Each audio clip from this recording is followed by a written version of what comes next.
একটা ছাড়বো না, আমি বলে দিচ্ছি। অতিরিক্ত বেড়ে গেছে, অতিরিক্ত। হ্যালো আপা, আসসালামু আলাইকুম। হ্যাঁ, ওয়ালাইকুম আসসালাম। প্রত্যেক হল থেকে তো ছেলে মেয়েরা তালা ভেঙে বের হয়ে গেছে।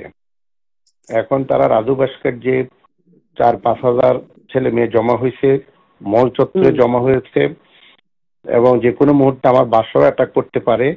তোর বাসা পরিষ্কার কথা বলে দিচ্ছি। জি জি।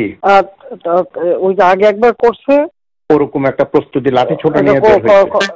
হ্যাঁ, লাঠি ছোট নিয়ে বের হলে হবে না। আমি পুলিশ এবং বিজিবি আর সে বলছে একদম অ্যালার্ট থাকতে, এবং তারা রাজাকার হইতে চাইছে তো তাদের সবাই রাজাকার। জি জি, বলতেছে আমরা সবাই রাজাকার। এইভাবে রাজাকারে তো ফাঁসি দিচ্ছে, বা তোদের তাই করবো, একটা ছাড়বো না, আমি বলে দিচ্ছি। জি, এই এতদিন ধরে আমরা কিচ্ছু বলিনি, ধৈর্য ধরছি, তারা আবার বাড়ছে, বেশি বেড়ে গেছে এবং অতিরিক্ত বেড়ে গেছে, অতিরিক্ত।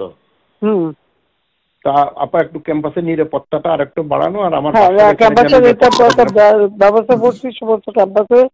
ওই বিজিবি, র্যাব এবং পুলিশ সব রকম ব্যবস্থা হয়েছে। তোমার বাসার ভিতরে লোক রাখতে বলছি। জি, ভিতরে কিছু রাখা হবে, এবং এত বাড়াবাড়ি ভালো না, অসম্ভব।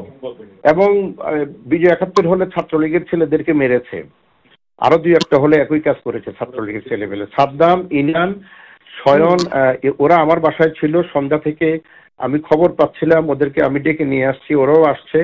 ওদের সাথে বসে ওদের হলে হলে যেন ছাত্রলীগকে সংঘবদ্ধ রাখে এবং ঢাকা উত্তর দক্ষিণকে যেন খবর দেয়। এগুলো করতে করতেই হাজার হাজার ছেলে মেয়ে একত্র হয়ে গেছে।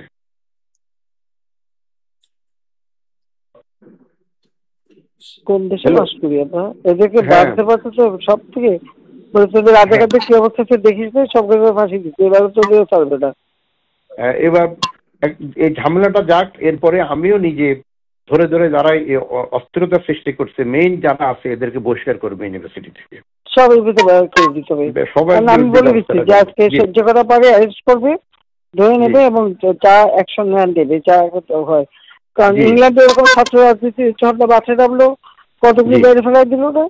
জি জি জি, ওই অ্যাকশন না দেখার উপায় নাই। আমরা এত বেশি সহনশীলতা দেখালাম এতদিন পর্যন্ত। এটা তো আমরাও তো সহনশীলতা। আমি ছাত্রলীগকে বলছি যে তোমরা কোনো ধরনের ইয়ে করতে যাও না, যেহেতু আদালতের বিষয়, আদালত নিষ্পত্তি করবে। হ্যাঁ, না আদালত হবে না, আবার 24 ঘন্টা তার আলটিমেটাম। রাষ্ট্রপতি কেউ এরকম বলে যে 24 ঘন্টা রাষ্ট্রপতিকে কেউ আলটিমেটাম দেয় একটা দেশ? হ্যাঁ, রাষ্ট্রপতি 24 ঘন্টা আলটিমেটাম দিচ্ছে। হ্যাঁ, সীমা থাকে।